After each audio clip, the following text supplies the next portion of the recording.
1636 ακίνητα έχουν οι βουλευτές Νέας Δημοκρατίας, 96 βουλευτές. Αν το πολιτικό προσωπικό της χώρας ήταν σοβαρό, αυτή η είδηση δεν θα υπήρχε. Σας τη δείχνω τώρα. Είναι από το voicenews.gr.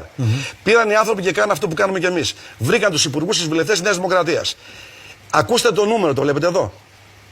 1636 ακίνητα έχουν οι βουλευτές Νέας Δημοκρατίας, 96 βουλευτές. 1636 ακίνητα.